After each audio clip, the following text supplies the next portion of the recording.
ये प्रयाग का द्वितीय गद्यांश है और इसमें देखिए, ऋषि भरद्वाज आश्रम अपि अत्रैव अस्ति। ऋषि भरद्वाज का आश्रम अपि माने भी, अत्रैव यहीं पर, अस्ति माने है। ऋषि भरद्वाज का आश्रम भी यहीं पर है। इस तरह से आप हिंदी अनुवाद लिखेंगे।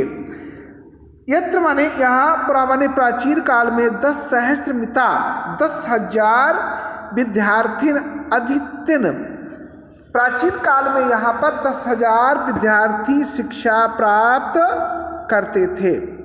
पितुआज्ञा, पिता की आज्ञा, पालनम, पालन करते हुए, पुरुषोत्तम श्री राम, पिता की आज्ञा का पालन करते हुए पुरुषोत्तम श्री राम अयोध्या वन गच्छन, अयोध्या से वन जाती हुए, कुत्र मया बस्तव्यम, मुझे कहाँ बसना चाहिए, इत पृष्ठम, यह पूछने के लिए, अत्रैव मन, यही, भरद्वाज समीपम आगतः, यही ऋषि भरद्वाज के आश्रम में आए। चित्रकूट में त्वाम वास योग्यम उचित स्थानम अस्ति। चित्रकूट ही तुम्हारे रहने योग उचित स्थान है। तेन आदिष्ट, ऐसा आदेशित किया, ऐसा आदेश किसने दिया? ऋषि भरद्वाज ने। क्या कहा कि तुम्हारे रहने योग ही उचित स्थान है। ठीक, यह आदेश पाकर राम सीताए लक्ष्मण चित्रकूटम आगच्छत। यह आदेश पाकर राम, सीता और लक्ष्मण सहित चित्रकूट आ गए। अब इसका ये हो गया पैराग्राफ। पैराग्राफ 3 फिर इसके नीचे है। पुरा वत्स नाम एक समृद्ध राज्यम आसित। बहुत इंपॉर्टेंट है ये दोनों पैराग्राफ, परीक्षा में बहुत आते हैं।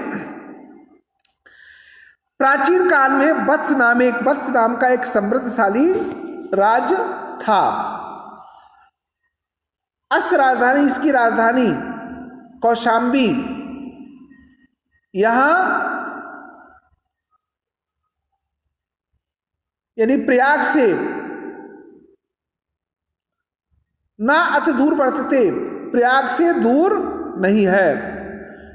अस राजस, इस राज्य के शासक महाराज उदयनवीर, इस राज्य के शासक महाराज उदयनवीर अप्रतिम सुंदर, अति सुंदर और ललित कला भिज्ञासित और ललित कलाओं के ज्ञाता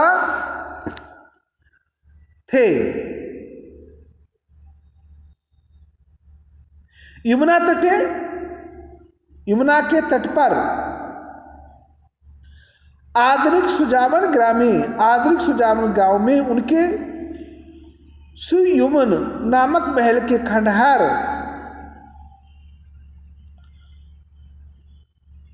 तस सौंदर्य अनुराग, उनके प्रेम को, तस माने उनके सौंदर्य अनुराग खाप्यंती, उनके सौंदर्य प्रेम को प्रकट कर रहे हैं। प्रियदर्शी सम्राट अशोक, इतिहास में नाम सुना होगा आपने अशोक का, जिसको प्रियदर्शी के नाम से जाना गया। प्रियदर्शी सम्राट अशोक ने कौशाम्बी में स्वशिलालेखम आक्रोत, प्रियदर्शी सम्राट अशोक ने कौशाम्बी में ही अपने शिला माने पत्थरों पर लिखवाया था, जो अधुन अपि, जो आज कौशाम्बी से लाकर प्रयाग के दुर्ग में, ये सप्तमी व्यक्ति है इसमें, में पै पर, दुर्ग में सुरक्षित, जो प्रयाग के दुर्ग में सुरक्षित रखे हुए हैं।